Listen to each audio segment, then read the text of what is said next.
Buenos días nuevamente, doctor Recupero, bienvenido. ¿Ya? ¿Qué tal? Bueno, vamos a continuar con la etapa técnica del concurso número 220.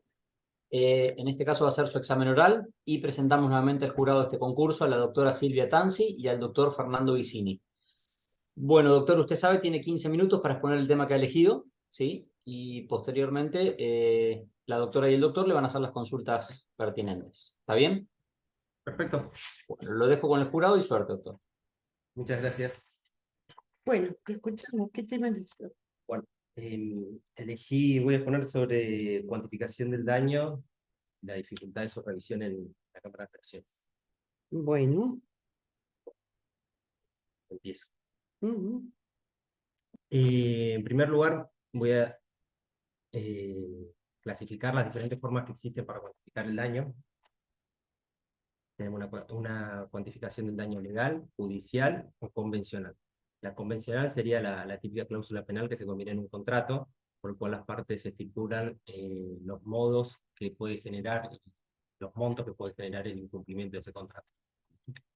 Las legales son aquellas que la ley específicamente estipula la manera que se debe cuantificar el daño, como por ejemplo la ley de riesgo de trabajo o la indemnización del 245 de la ley de contrato de trabajo. Y la judicial es aquella en que, si bien pueden haber ciertas pautas legales, queda más al arbitrio judicial su cuantificación de acuerdo a las circunstancias del caso y lo que se puede en cada texto. Bueno, voy a hacer hincapié más que nada, por una cuestión de tiempo, en la cuantificación del daño patrimonial y el extrapatrimonial del Código Civil y Comercial. Por un lado, el daño patrimonial en el 1746, si bien no determina una fórmula matemática específica, da ciertas pautas a tener en cuenta que harían presumir que impone la obligación por lo menos de utilizar fórmulas matemáticas en un sentido orientativo. Así habla de un capital que genere renta por un tiempo determinado y que la indemnización tiene que compensar esas actividades productivas o económicamente valorables que se perdieron por esa incapacidad de la persona. Eso es con respecto al daño patrimonial. Y el daño extrapatrimonial, en el 1741, en el último párrafo, determina que para cuantificar ese daño tiene que haber compensaciones, una indemnización compensatoria y sustitutiva del daño padecido por la víctima. Hago esta gran clasificación porque la gran clasificación que está en el código, igual también está el 1745 que habla de indemnización por fallecimiento. Bueno, a partir de estas dos cuantificaciones, voy a enumerar una serie de inconvenientes que eso trae a la hora de cuantificar el daño en primera instancia, cómo eso repercute en la SAF. En primer término, con respecto al daño patrimonial, como ya adelanté, hay un tema con el uso o no de las fórmulas matemáticas y se tienen que usarse obligatoriamente o de manera meramente orientativa. Más allá de eso, el segundo problema que se presenta dentro de la utilización de fórmulas matemáticas tiene que ver con qué fórmula matemática usar, porque las más conocidas, Boto, Méndez y Aciari. Boto tuvo una crítica en el fallo de Aróstegui de la Corte, porque tenía una renta contante muy baja, por eso se modifica y se cambia esa fórmula en Méndez, donde se aumenta la edad productiva de la víctima, se aumenta a 75 años, se baja la tasa de interés negativa, y se modifica la fórmula, la manera en que se calcula esa renta variable, que pasa a ser más alta, y por eso implica una crítica, porque empieza con una renta muy alta para una edad muy baja cuando son de poca edad las víctimas. Por eso surge también la fórmula Ciarri, que tiene en cuenta rentas variables, o sea que va variando, pero Sí, pero esa la sabe usar Hugo nada más. es un problema Yo el se tema lo dije. es un problema el tema Sí, de la sí. utilización de la fórmula. Sobre todo para los abogados que somos bastante Cuesta la matemática. negados en la matemática, ¿no? Sí, Huguito, sí, divino, pero... Bueno, dentro de esta fórmula, un problema que se presenta a la hora de cuantificar daño en sentencia de primera instancia tiene que ver con la prueba, porque muchas veces se concentran las partes mucho en acreditar y probar, alegar y acreditar los presupuestos de la responsabilidad y se deja un poco de lado la cuantificación. Entonces, a veces, cuando llega la sentencia de primera instancia, se carecen de elementos para llenar esas premisas de la fórmula necesaria. La incapacidad generalmente está, pero puede llegar a faltar, por ejemplo, los salarios. A su vez, por otro lado, en el daño extrapatrimonial padece el mismo problema en un proceso común, en un trámite por daño y perjuicio, porque ese bien sustitutivo y compensatorio, desde la doctrina se dice que nadie es mejor que la propia víctima para alegar y acreditar ese bien que solicita, se le reconozca el monto de acuerdo a ese bien. Entonces, en ambas cuantificaciones hay un problema de prueba. Todo esto a su vez tiene que ser englobado de acuerdo a la naturaleza jurídica de las dos cuantificaciones de daño, porque si bien es cierto que es casi unánime la doctrina que ambas son deudas de valor, también es cierto que muchas veces en sentencia de primera instancia, tratando de respetar ese principio de congruencia, le dan exactamente lo que piden la demanda. Entonces ahí no se llegaría a entender si fue considerada como deuda de valor o deuda dineral. Eso tiene una segunda consecuencia y un segundo problema, que es la tasa de interés, porque si tenemos una obligación de valor, habría que imponer una tasa de interés pura desde el momento del hecho, de acuerdo al 1748, los intereses siempre son desde el momento del hecho. En cambio, si tenemos una deuda dineral, ¿Del hecho solamente? ¿Qué de que dice? cada perjuicio es padecido. Ah, De que cada perjuicio porque es ahí padecido. nosotros tomamos un viejo fallo plenario de 1958, Gómez Transportes, que lo veníamos aplicando desde la producción de cada perjuicio. Ah, de que cada Si perjuicio. no, habría un enriquecimiento Claro, ilícito, tal cual. ¿no? Sí, sí, sí, no, de que cada perjuicio es sufrido por la víctima. Bueno, eso con respecto a las tasas de interés. La tasa de interés también tiene otro problema en relación a las fórmulas matemáticas, porque de acuerdo a la postura que se asuma con respecto a la aplicación de esa fórmula matemática, hay algunos que dicen que hay un lucro cesante pasado, que sería el momento del perjuicio hasta la sentencia, y la tasa de interés negativa, que serían para aquellos daños futuros. Entonces, la falta de especificaciones también en la sentencia de qué se entiende con respecto a eso también dificulta la revisión en la alzada. Bueno, por otra parte, hay todo un problema con respecto a, si bien hay dos grandes categorías, de acuerdo lo defienden Pizarro, López Mesa y Aciarri mismo, que son patrimoniales y extrapatrimoniales, el código, si no me equivoco, el 738 también reconoce otros rubros, que son lucro cesante, pérdida de chance, en el 1740 está la interferencia del proyecto de vida. Entonces, todos esos rubros se genera una discusión si tienen que ser reconocidos por afuera o si tienen que ser incluidos dentro de cada uno de estos daños.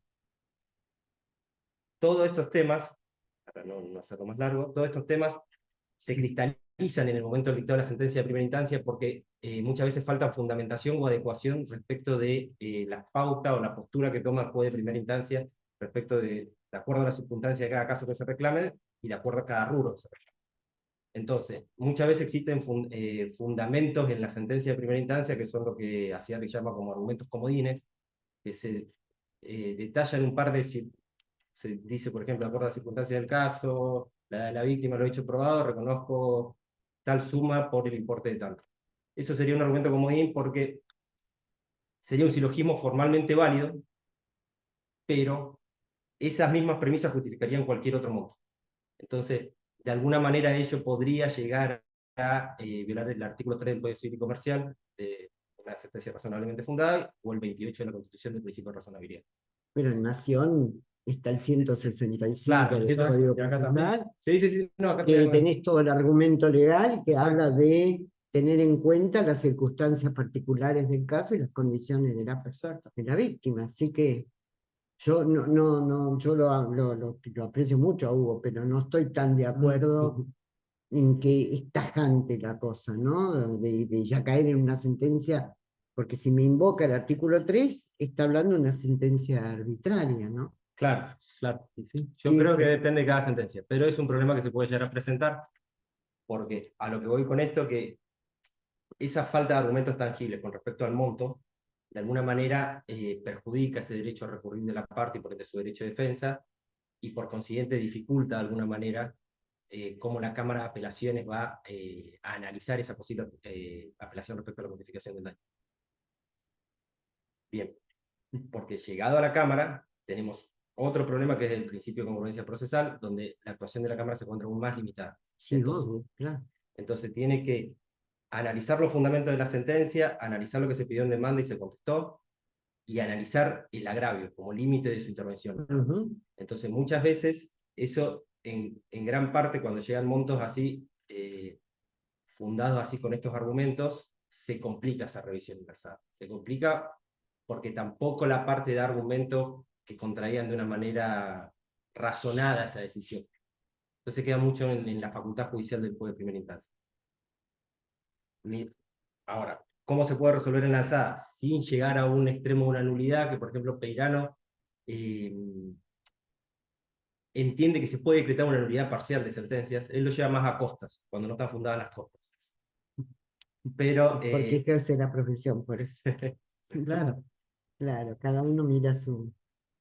Pero por eso, sin llegar a ese extremo, que sería una posibilidad, porque en definitiva el 389 del Código Civil, cuando habla de nulidad de actos jurídicos, dice que se pueden decretar nulidades parciales siempre y cuando ello no afecte la completitud del acto. En ese caso, si se reconoce la responsabilidad por un lado y por otro lado la cuantificación, sería posible declarar una nulidad, pero yo entiendo que existen otros caminos medios que pueda asumir la Cámara sin llegar a ese extremo.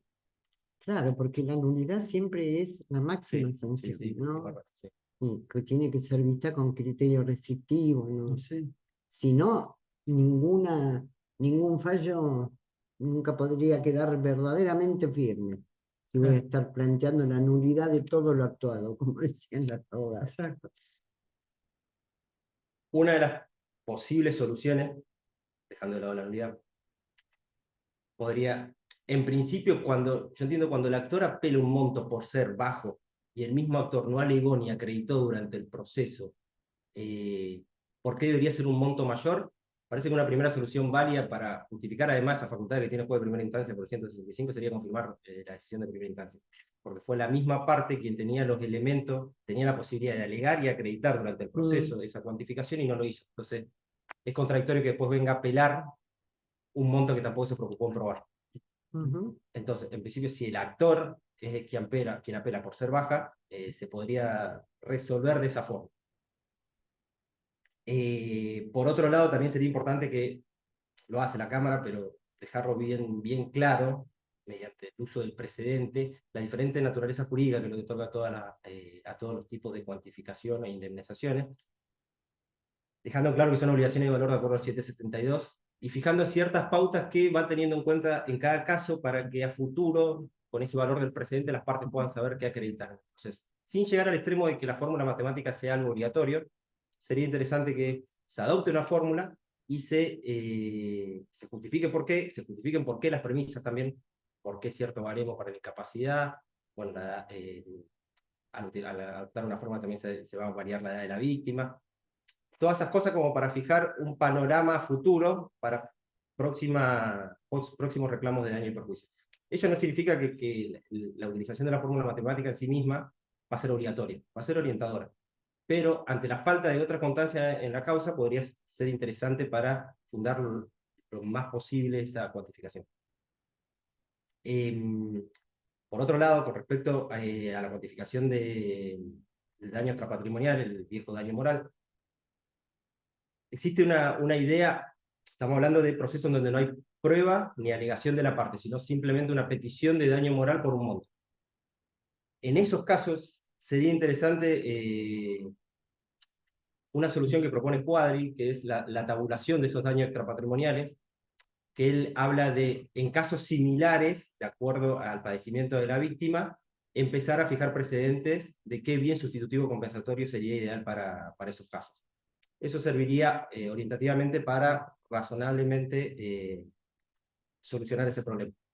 Otra solución con respecto a las indemnizaciones sería adaptar lo que dijo la Corte Suprema de Justicia en la causa Gripo, que ya lo había antes más o menos gozado en Ontiveros, que es que la indemnización por daño y perjuicio nunca puede ser menor que aquella fijada para las indemnizaciones por riesgo de trabajo. O sea, habría que hacer el cálculo de la fórmula del artículo 14, 15 y el 12 y ver ese como piso mínimo. Eso por una idea de garantizar una igualdad con alguien que en principio debería, por ser un sistema tarifado, se creería que cobra menos que alguien que reclama por un proceso civil. Perdón, Un minuto, bien. Otro problema que se advierte es cómo interpretar lo que se entiende por reparación plena. Porque López Mesa, por ejemplo, habla de que no siempre la reparación plena es tan plena porque hay casos, no se indemnizan las consecuencias no previsibles, y además a veces se disminuye esa indemnización por cuestiones de equidad. 1742. También lo hacía el Código de Vélez. Sí, sí, está bien. Yo entiendo igual la crítica de López Mesa porque la reparación plena está regulada en el 1740, pero en muchos casos la indemnización no cubre esa reparación plena. Entonces hay que ver. La reparación es plena conforme el ordenamiento jurídico del que se trate. Eso lo decía mucho López Cabana, Ameal. No podemos hablar de reparación plena que le vamos a dar Exacto. por todo. No es esa reparación. No es. El término pleno es pleno conforme el ordenamiento jurídico del que se trate. Si no, va a ser imposible, porque también hay que tener en cuenta el juez no puede olvidar el análisis económico del derecho, esto que nos enseña Guido Alpa, ¿no? Claro. El costo-beneficio tenemos que también tenerlo en cuenta, porque si no puede venir un aluvión Sí, sí, que se haga impagable e insostenible. totalmente. Y no es no es el sentido de la justicia, ¿no? Por eso, en cada caso concreto habría que ver cómo se analiza esa reparación. Pero claro, hay que tener en cuenta, yo cuando enseñaba obligaciones hace muchos años, siempre le decía a los chicos, no es que el viejo vale menos, no vale Totalmente, menos, claro. es una persona. Lo que pasa que no es igual si ustedes atropellan a una persona de 85 años que si atropellan a un chico de 35, porque hay toda una proyección de vida que esto lo tiene que tener en cuenta, el juez no puede ignorar. Y entonces Atilio siempre decía, para la justicia vale el viejo, vale el joven, vale el rico, vale el pobre, pero conforme la situación en el caso puntual y concreto. Bueno, ¿no? fue en el caso de la Corte en Ontiveros, también la Corte ahí resuelve que no puede interpretarse que una indemnización, o sea, disminuirse la indemnización por el hecho de que la víctima era una juez, que siguiera trabajando y siguiera percibiendo. Que tiene que indemnizarse más allá de que eso, porque incluso puede haberle cortado sus posibilidades de acceso y diferentes cuestiones que exceden lo meramente Por productivo de la víctima. supuesto. Y yo tuve un caso de una médica que era residente, y ustedes saben que cuando uno es médico residente todavía es alumno. Sí. Y estaba en su segundo año de residencia en cirugía. Y tuvo un accidente de tránsito donde perdió toda la movilidad de su mano derecha. Por ende, acá hay una frustración Es importante. un ejemplo de referencia al proyecto de vida. Exactamente, yo invoqué a mi gran maestro Fernández Cesarego, donde él decía que, sí, que lo que había que defender era esa biología. Yo nací así, esto es lo que quiero ser. Y si a eso le agravo que soy residente de cirugía, que tengo que salir a buscar otros 2 años más, otra especialidad para poder ejercerlo, todo eso tiene que ser trasladado al que debe hacerse Yo creo que cargo. ahí apunta donde 140 cuando habla del año proyecto de vida. Claro, En esos sí, casos yo creo que si surge el expediente y fue sí. aprobado, es una pauta de argumentación también para cuantificar. Yo apunto a la idea de que la cuantificación esté lo más argumentada posible para Pero de facilitar. eso se trata. Esta sentencia, le digo, del año 2005. Y todo el mundo me decía, oh, vos estás loca, te la van a dar vuelta. Vuelta. Porque había los suficientes elementos probatorios que hubiera sido una sentencia arbitraria si no lo hubiera contemplado. Claro. Bueno, no sé, Sí. doctor, te lo dijo usted. ¿Y usted qué propone? Con respecto a lo que acabo a los problemas, las distintas soluciones que digo respecto a la Cámara de Apelaciones, yo soy de la idea de que yo estoy a favor del uso de fórmulas matemáticas, pero como decía recién, de una manera orientativa. A mí me gusta la fórmula Ciarri, es complicada de usar, es cierto. Es difícil además eso de que prueben las rentas variables, es difícil que prueben incluso el ingreso. Entonces, una de esas soluciones con respecto para llenar... Más en estos tiempos, sí, ¿no? totalmente. Con tanto Sí, trabajo sí. informal. Sí. Entonces, una de las, que lo propone también Ciarri, una de las maneras de poder llenar, por ejemplo, el tema ingreso, sería utilizar el salario mínimo vital y móvil, que es bajo, pero bueno, ante la falta de cualquier otra prueba que acredite ese haber, sería un elemento interesante para usar. Pero además, cuando el artículo 1746 habla de actividades productivas o económicamente valorables, no tiene que limitarse a ese ingreso nada más, porque económicamente valorable es todo aquello que, por lo que no se puede recibir una remuneración, pero es necesario, pero la víctima no puede hacer, por ejemplo, tareas de la casa, cosas así. Claro. Entonces, yo comparto en eso que hacía Reguice de usar el salario para las trabajadores de casas particulares. Esas serían dos, dos pautas que podrían ayudar a llenar esa fórmula. Otra pauta que podría ayudar a llenar esa fórmula, que muchas veces se deja de lado y tiene este dato, cuando existe, es el beneficio de litigar sin gasto. Muchas veces el beneficio de litigar sin gasto nadie le presta atención, pero este dato puede suplir el beneficio de litigar sin gasto. Siempre que presta la atención. Y sí, Totalmente. Yo he mandado gente a penal por el beneficio de litigar sin gasto. Porque ahí los testigos decían que eran muy amigos, que lo conocían hace 1000 años. claro, Y después eran los mismos testigos en el principal, donde no se conocieron el día del accidente. ¿Listo? claro. Fueron a penal y el juez penal me acuerdo que me llamó y me dijo, te juro que complacerlos. Lo van a pasar en libertad, pero con placer. Me dice, pues estoy harto de estos testigos enfrentados. No sé acá, pero allá. Una vez estoy por tomar una audiencia y yo tomo las testimoniales también porque me gusta. ¿vale? Y estoy subiendo el ascensor y escucho que el abogado le dice, bueno, me entendiste bien todo lo que te dije, ¿no? Cómo fueron las cosas, todo. Yo no dije una palabra. Me bajo, se baja él detrás de mí y de golpe me ve entrar en la sala de audiencia. Entonces queda duro y me mira y me dice, mejor lo desisto, ¿no? Ya. Claro. No, porque va a de esta historia, ¿no? Claro. De estar inventando cosas. Por eso digo, es importante el beneficio, porque el Sí. beneficio te da Sí, un panorama de cómo es la persona, ¿no? sí. Sí, tal cual. Después, volviendo a la pregunta, doctor, Sí, con respecto al daño extrapatrimonial, estas compensaciones sustitutivas, acá la 1741, yo comparto la idea de Cuadri también en esto de una idea de tabulación, siempre y cuando no haya algún elemento probatorio que por lo menos permita presumir de qué manera se compensaría o se podría pagar ese precio del placer, como se le dice a la moral. Ujú. Porque muchas veces, por ejemplo, viene un testigo y dice le gustaba jugar al fútbol. Entonces, una buena idea podría ser un viaje para ir a ver a tal equipo. Pero yo creo que estaría bueno que no quede solamente en decir este monto sirve para un viaje a Buenos Aires para ir a tal partido. Sino diferir por el mismo 165 que permite cuantificar sentando las bases, diferir para un momento posterior a la sentencia cuánto vale un viaje específico de acuerdo a un pasaje de avión y a un lugar específico, que no quede en algo tampoco genérico de decir tal monto resulta suficiente para abonar este bien sustitutivo compensatorio. Entonces, hay una herramienta del 165 que permite sentar las bases para una liquidación posterior. Entonces, sería una buena herramienta también para usar con respecto a las compensaciones del 1741 de daño moral. Y después el otro tema de las tasas de interés. La tasa de interés hay un fallo, hay dos fallos, hay varios, pero Hernández y Mondaca, acá del Tribunal Superior, que hablan de que cuando son obligaciones de valor, hay que fijar tasa pura, y cuando es una obligación dineraria se cuantifica antes del momento de la sentencia, habría que ver de ser una tasa activa por lo menos.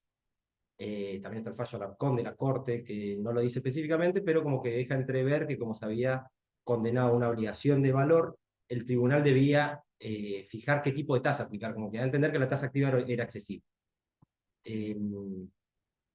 Entonces, las tasas de interés son importantes al momento de cuantificar también, para no generar tampoco un enriquecimiento sin causa, en la medida de lo posible. Sí, tal cual. sí. Un poco lo que uno ve desde la práctica es tal vez el rol que usted se imagina del juez, ese juez que está que va a estar en la Cámara de Apelaciones, si es un juez formalista o si es un juez garantista.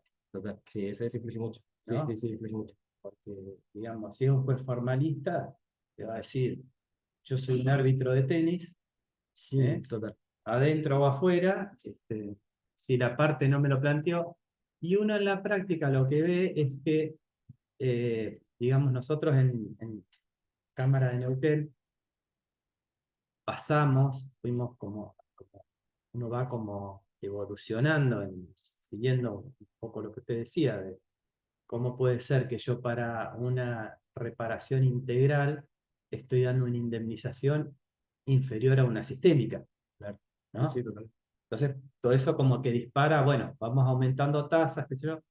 Y cuando fuimos actualmente a Méndez como pauta orientativa,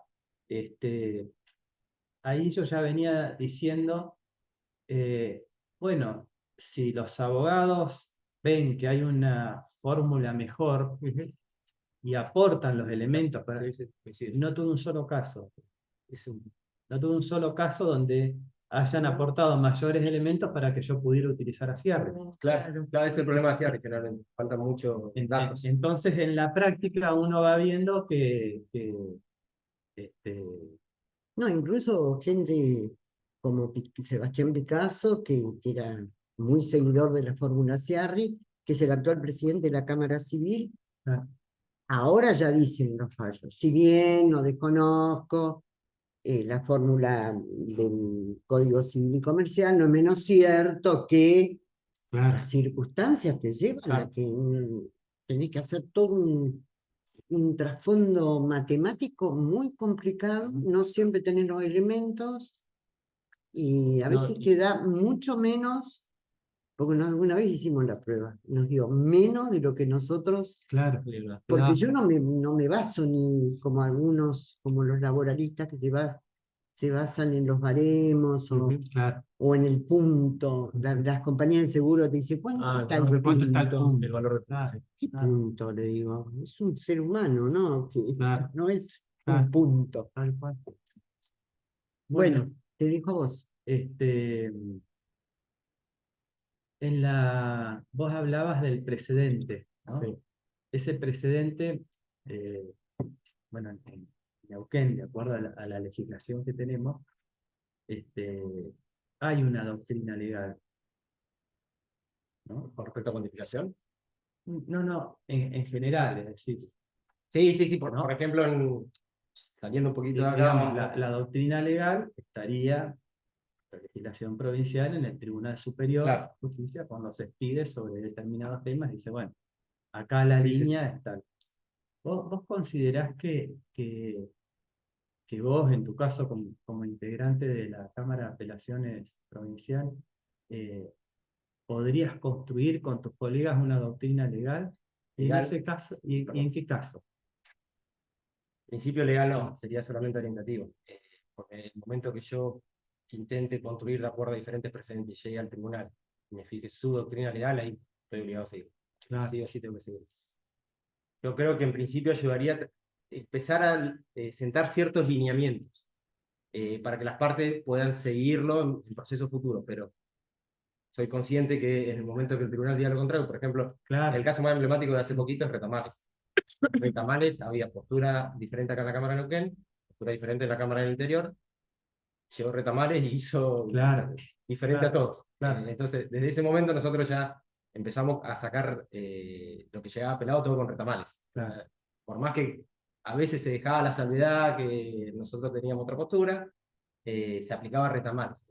La idea de construir, es cierto que en cualquier momento puede construir la Cámara precedentes para fijar lineamientos. Es cierto, soy consciente que puede caer en cualquier momento con una doctrina legal del tribunal. Cosa que también ayudaría, yo creo, en este tema de argumentar, porque sea cual sea la doctrina, se comparta o no se comparta, termina también dando pautas a las partes, a la Cámara y al juzgado y a los juzgados de primera instancia, para cuantificar lo más razonablemente fundado posible de acuerdo a las circunstancias del caso. Yo creo que tampoco sería un problema, de hecho, creo que estaría bueno también esas doctrinas legales desde el tribunal, sería interesante. ¿Y vos qué opinas de las audiencias en la Cámara? Porque vos ahora vas a tener distintas puertas de entrada, ¿no? De Chomalal, San Martín, Es un multipuerta. es un multipuerta, Sí. y vos por ahí te encontrás con un caso donde tenés una sentencia de primera instancia laboral, que en el interín, desde que ese expediente por apelación te va a llegar a vos, vienen los abogados y te dicen, acá tenemos un acuerdo. Usted puede tomar una audiencia, puede homologarlo. ¿Vos qué pensás de eso? Yo creo que sin llegar a un extremo, en muchos casos las audiencias son necesarias. Siempre y cuando esté fundado las razones por las cuales se solicitan, y en familia la escucha del niño en muchos casos es necesaria, De hecho, hace poco, hace 2 años, salió una notificación del Tribunal Superior con respecto a una decisión de la Cámara de Apelaciones del Interior de una cuestión de adoptabilidad, por no haber escuchado justamente al niño, Claro. cosa que hizo el tribunal en la alzada, Claro, fundamental. y eso cambió la perspectiva de todo ese caso, Claro. mediático caso. Entonces, yo creo que en temas específicos las audiencias son necesarias, y están las facultades del juez para Claro. llamar a las audiencias. Ujú.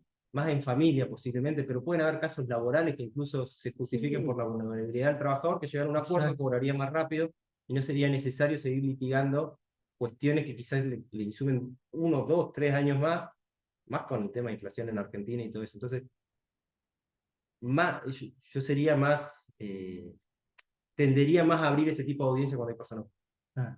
Sí, Para sobre eso le digo, todo, porque sí. además el juez puede informarle Claro. al vulnerable y a lo mejor es una postura totalmente opuesta a la del abogado que lo está patrocinando, ¿no? Exacto. Y yo Total, lo sí, digo sí. porque ejercí la profesión muchos años junto con mi padre.